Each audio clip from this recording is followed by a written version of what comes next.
Hey there, guys. All right, today we are watching a video that popped up on my recommended feed that looked pretty interesting. It's from a channel that I have not watched yet, or I don't think I've watched yet. Clevin. That's how you pronounce it. The greatest last stands in human history. Now, this is very much giving already Crack Duck Salmonella vibes, and a couple other channels we've watched that do these sort of white background and stick figures. Um, you know, you can love that vibe. I love that vibe personally. It gives me kind of confidence in the quality of the video. I'm not gonna lie. Or at least the kind of it allows me to really kind of assume the kind of humor we might be in for. So, with all that said, let's go ahead and dive right into this video. Don Alejo Garza Temez was born in Oh, we're July diving straight in. 1933 in Allende, Nuevo Leon, a town in northern Mexico. Don Alejo's family ran a sawmill, and he was raised learning the trade and slowly What expanding his year? property, eventually buying a ranch. But in 2010, Don Alejo's Oh, this is modern. ranch had the misfortune of existing in an area that would be a great checkpoint for the drug trade, Oh, thus drawing the attention of the Los Zetas gang. The Los Zetas are a cartel gang known for they were not nice people. They were a former Mexican military that was trained to be a task force against the cartels, but then they realized they could make a lot more money by joining the drug trade, so that oh, wow. Damn. leads us to where we are today. On the 13th of November 2010, the cartel approached Don That's a real that's a more dangerous. I would argue that's probably more dangerous than normal gang slash cartel to deal with. Because sometimes yeah, you cartels have lots of money, so that means they can afford to train their recruits. But there's a difference in training recruits that have not had military experience, but then being a cartel of former military veterans who were trained specifically to hunt down cartels. They're scary. They sound scary. Alejo and asked him very nicely and not at all threateningly to vacate the premises in 24 hours in a real estate deal in which they would pay nothing in Hmm. exchange for getting to live another day. Honestly, not the worst real estate offer I've heard of. Yeah, if I were him, I would have left. I'm a bitch. Well, also I mean, it depend. It depend. We don't know enough about this man. If I had the same life experience as this man, maybe I would say no. I will stand my ground, but I don't. So me, I wouldn't.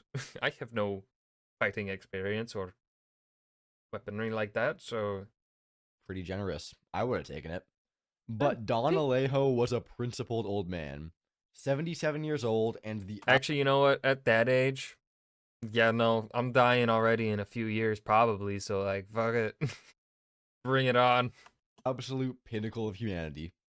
This man hit him with the "I'll be waiting," and then the cartel just left and prepared to come back with backup. Don Alejo calmly grabbed his collection of guns and set them up at each window of the house. Within 24 hours, the cartel arrived. Don Alejo told them to leave, and they shot at him. So immediately he shot the two closest gangsters and the firefight commenced. The cartel began opening fire on Don Alejo's house, shooting at the window that he fired from. Except that he had already moved to another window and shot two more gangsters dead. It's like that one scene in um The Patriot. Is that the movie with Mel Gibson from the early thousands? Where he ambushes with his like two sons or something, a patrol of British troops, and he just goes he runs back and forth in the woods to shoot at them. And as they shifted to that window, he was already gone, moving from window to window. Eventually, the cartel got sick of it and kicked open the door, only to see him there, guns in hand. John Marston? They were wounded but not killed. The cartel decided enough was enough, and they started using just grenades on Don Alejo's house. After blowing up a bunch of stuff, they retreated before the military could arrive. And about an hour later, the military did show up, and they found the aftermath of the firefight. Over 900 bullets were fired into Don Alejo's house, and multiple just complete craters from grenades were found. Sadly, the man was found dead in his bathroom, Oh, rifle still pointing to the door as he succumbed to the bullet wounds he received during the firefight. but still, he's an absolute Mad bad. legend. I don't usually cover recent stuff, but this was just too good. Sempronius Densis. The Well, story of Sempronius Densis is less a story about him oh, so this would be Roman times? and more a story about Rome during a period of time in which Rome was at its most Roman, if you get what I mean. It was the year 69 AD. Yeah. This wasn't Nice. just funny due to the number, but also that Rome decided to go through 4 emperors in a single year: Galba, Otho, Vitellius, and Vespasian. To begin with, I think it's safe to say that most people probably have a grasp of how Nero was as an emperor. Yeah. He was Not psychotic and good. unhinged. He did some weird stuff involved killing his wife and replacing her with a dude that looked like her. And that's just one of the many, many stories of Nero's unhingedness. I could go through tons of stories about Nero, but all you really need to know is that he was hated by most of Rome by the time he was dethroned. And the first person to take his place was a silly little guy named Galba. Galba's first action Silly as little the dude. self proclaimed emperor was to march on Rome to claim his throne, as Galba was nowhere near Rome when Nero died. When Galba reached Rome, he had every soldier in the Roman garrison, unarmed or otherwise, killed, which immediately did not make him very popular. Nope. Otho, a governor at the time, who'd sided with Galba, began to see that he was slowly losing favor by making more and more drastic mistakes. His fall was imminent, and Galba was the most unpopular with the military, while Otho was really popular after befriending many of the Praetorian guards over the years, even going as far as to settle one of their debts with his own money. Eventually, Otho knew his time had come, and so, with the help of the Praetorian Guard and some other fed up Romans, he marched on Rome, causing a riot to break out. Galba and his heir went out into the crowd to try and reassure them and calm them down, and he was surrounded by guards. But when the guards saw Otho and his militia making their way through the crowd, every single one of them abandoned Galba. All except one. Yup, that's right. 7 paragraphs in, and I'm now bringing up Sempronius Densis. He's incredibly uninteresting as a person, but his final act here is just absolutely legendary. You were boring as fuck throughout your whole life, except for when you died. Then you became cool. Oof. Sempronius refused to allow the militia to pass, and he held his ground against the soldiers who all wanted to kill Galba. Sempronius stood alone and defended Galba to the end. Unfortunately, we have no idea how long he fought for, or if he even killed anyone at all. But goddamn was he brave. He was noted and remembered for this act of valor, despite his idea to sacrifice himself for a pretty mid-emperor, all things considered. Granted, Galba didn't even serve a year. Pretty unfortunate, but hey, you gotta do what you gotta do. Okay, this next one is completely insane. We're talking about Vito Bertoldo. So this guy was a Italian. soldier in World War II. He was 25 when Pearl Harbor happened, and he decided to join the military despite his poor eyesight disqualifying him from the draft. His eyesight made him unable to be put into combat roles, but after requesting a transfer from his current job as a military police, he was given the role of a cook on the front lines in France. And while at a command post, he was volunteered as a guard.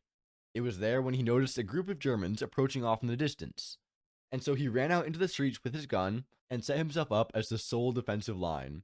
For the next half a day, he stood fighting off the approach by himself while being shot at with everything from pistols to tanks. Yep. Oh, I think I've heard this one before. I think also Netflix had a series. So I'm assuming this is an Italian American. If this is who I think it is, I think this was featured on Netflix's like Medal of Honor series or something like that. That's right. Tanks. Plural. As in, for 12 hours, this dude stood out in the open with his guns, fighting off soldiers and multiple tanks who were shelling the area around him with 8mm guns. You know, the guns designed to take down airplanes and other tanks. All those guns firing at a single guy. Just had to hammer home how impressive that is. After the 12 hours passed, Vito ran back inside the command post and took cover behind a table with his machine gun. From there, he fired through a window to hit oncoming enemies. But then one of the tanks shot a shell into the room, which sent him flying. But this dude was hacking or something, because he got back up and picked up his gun as 2 APCs in a tank rolled He wasn't. He said call an ambulance, but not for me. up on him. He waited for an opening before peeking out the window again and firing as the soldiers jumped out of the APCs and the tank fired at him. It's said that he mowed down 20 combatants here alone. Much later, the command post was finally changed to another building, as the tanks just kept pummeling the area. Vito stayed behind to cover everyone and remained watching their flank for the entire night. The morning after, he swapped over to a different building, the command post of a different battalion, and spent the next 24 hours defending that area. So, to recap, he's already He been out for lived. 24 hours straight fighting and dodging tanks. You think it's bad having to wake up early for school? Imagine how much infinitely more tired you'd be in this guy's shoes. Vito then fought off a tank, 2 heavy artillery. Yeah, but so he's totally running on adrenaline, but the moment he hits that adrenaline crash, he's sleeping for like 3 days straight, 100% at least. Guns and 15 German infantry. It's said that the mobile artillery gun, which is more or less a tank, basically stuffed its barrel into the building that Vito was in and fired, sending him to the ground and messing up his allies. Then a team of friendly bazookas set the artillery truck on fire as Vito stood up and shot the people operating the flaming vehicle. Just such an insane guy. Then someone in charge finally got the bright idea to evacuate at night. But before they could put the plan to work, another assault started with ranged artillery and more tanks. So Vito's going on 48 hours of no sleep, and he begins fighting the attackers with white phosphorus grenades, which made them stop advancing, because if you know anything about white phosphorus, it's that you don't want to be anywhere near it. So the attacking soldiers made the smart decision to not walk into the white fog of death. So Vito holds the angle with his gun, and a tank shot at his location, sending him flying as it destroys his gun. But Vito still got back up and grabbed a new gun and fought to cover the withdrawal of his comrades again. And finally, after all this happens, he makes his way out, the last one to leave. I'm speechless. Never in my life have I seen someone roll so many consecutive nat 20s. Like, how did this man do it? I'm not kidding, this guy was absolutely nuts. Alright, these next two are probably the most popular, and considering how similar they are, they're gonna be together as the epitome of fighting until the very last breath.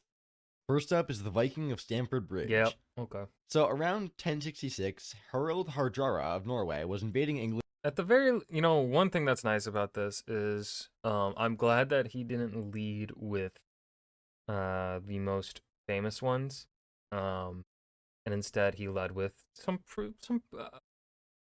two, three pretty obscure ones. Depending on what you know about, World War II. Maybe if you watch a lot of World War II stuff, you would have heard about Vito. But at the very least, the first two, those are, I would argue, pretty obscure last stands in human history. So to have those there, I like that. I love it. To take it from the current king, Harold Godwinson. And the most extraordinary battle was in Stamford Bridge, which ironically was not the name of the bridge, but rather the name of the village that they fought in. Anyway, the fight was a losing battle for the Vikings. They retreated across a bridge, and one Viking remained, standing upon it, wielding a Dane axe. The English tried to fight him, but every person on the front line was killed by the Viking. Every wave introduced more and more Englishmen fighting on the... One thing I don't understand is why they just didn't, shoot him with bows and arrows. Just shoot him with some arrows. Like, obviously the English longbow isn't a thing yet, I don't think, by this time. But they would have hunting bows that could certainly do the range and hit him. What? The bridge. But the Viking with the Dane axe just continued to cut them down. 40 men attempted to cross the bridge, and 40 men failed. This random Viking was only stopped when an English soldier snuck underneath the bridge and stabbed him with a spear, which killed him. That Viking's death led to the invading force being routed, and wasn't he specifically stabbed like in the balls or like in the groin area? The English won, but their pride was heavily bruised. One guy killing 40 dudes, that's just embarrassing. This battle was especially amazing because it's remembered due to a fight on a bridge, but the village nearby was named Stamford Bridge. The two leaders were named Harold and Harold, and the lone Viking is called the Viking of Stamford Bridge, which really does not help with clarity, because is he the Viking of the bridge or the Viking of the town who died on a bridge in Stamford Bridge? But anyway, just something. And you could argue that he wasn't really even a Viking anymore, right? Like, I can't remember if Harold Hardrada was Norse, was a Norse pagan still, or if they had converted to Christianity by this time. I want to say that they had converted, but I can't remember. And two, like, to go a Viking, right? That's like a raid and stuff. They came here to conquer. I wouldn't really call them Vikings anymore, but of course, we still address the Vikings of the late 800s as Vikings when they had come to conquer England.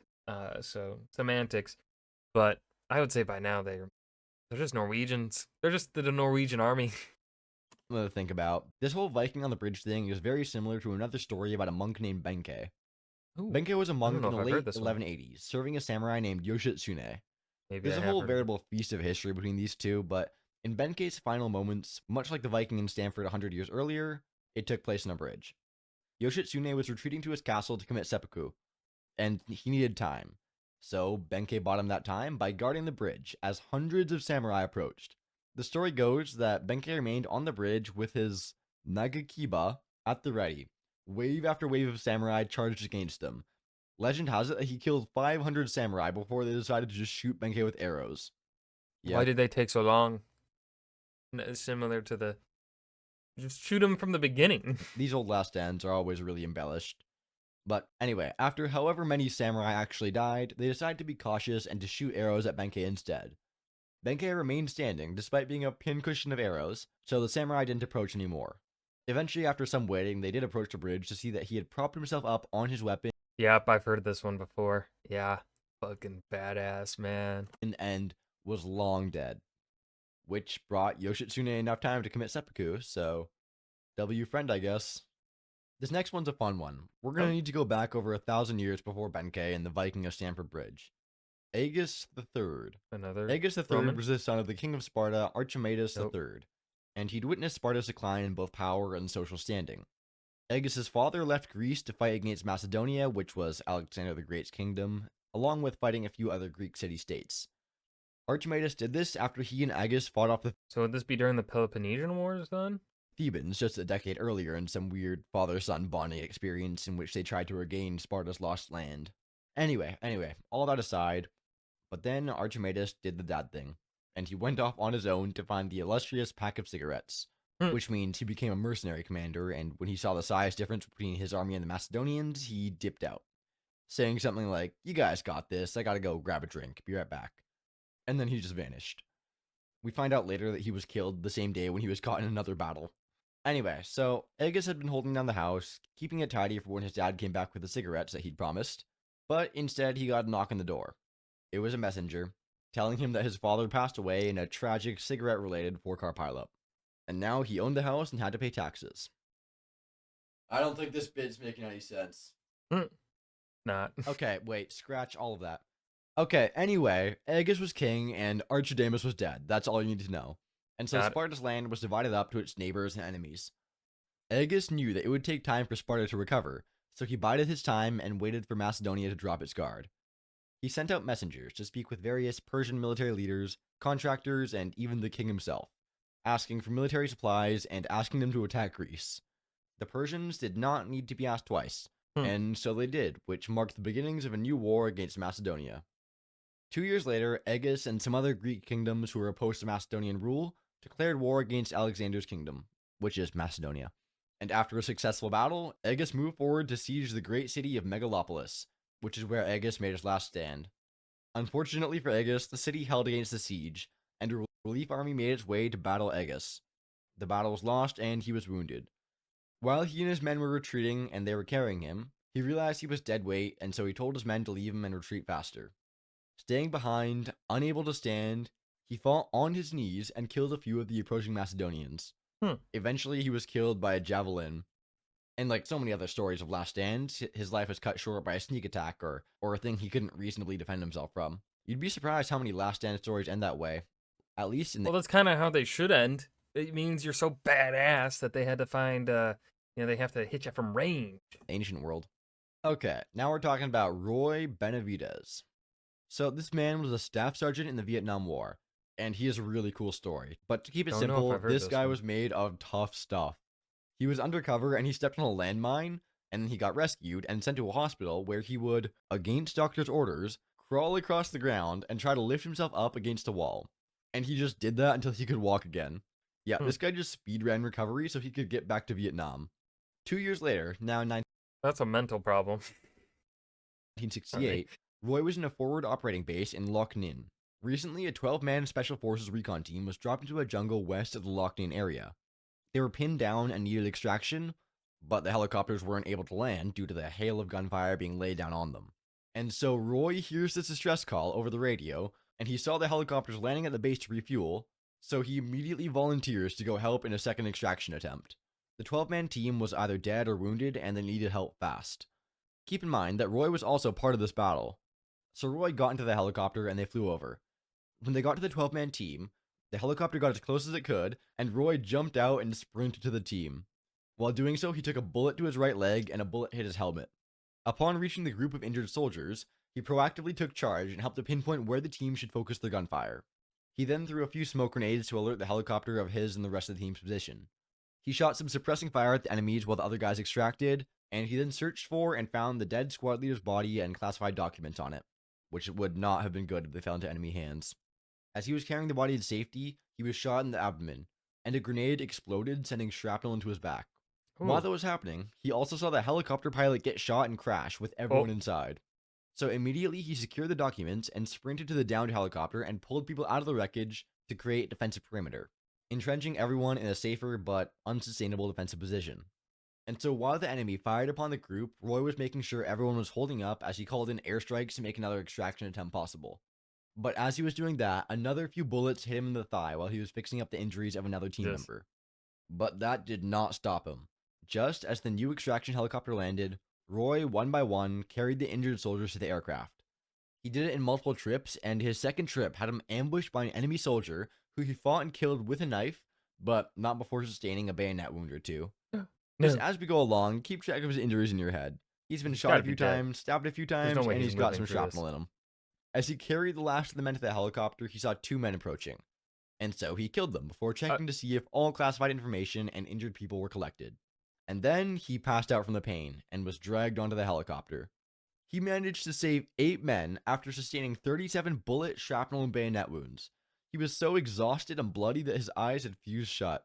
He was presumed dead, but as the doctor was zipping the body bag, he spat into the doctor's face to prove he was still alive. What a goddamn legend. These stories are just so unreal. In fact, when Roy received his Medal of Honor, Ronald Reagan even said that if it were a movie, I would not believe it. Which just shows how nuts life can get, especially in do-or-die situations. Anyway, subscribe. And that was the greatest last stands in human history. What I appreciated most from this video, something I already said, but that he picked out last stands that are not as well known, I feel like. I mean, he chose 2 or 3 that I would think are pretty popular. Like, I think I've heard of Roy Benavidez's story before in brief. But that might be just an American. You might hear that as an American if you consume sort of historical American media growing up. But the others, the one in Japan, Stanford Bridge, those 2 are definitely ones I think most people that watch these kinds of videos are already going to know about. So I'm glad he included them, but didn't really spend like that much time on them. He kind of assumed that you probably like already knew a bit about those. And whereas the other videos, the lesser known ones, were given more time. We're given more space. And I like that a lot. I hope you guys enjoyed this as well. Remember to hit that like button and subscribe for more. I will see you guys next video. Peace.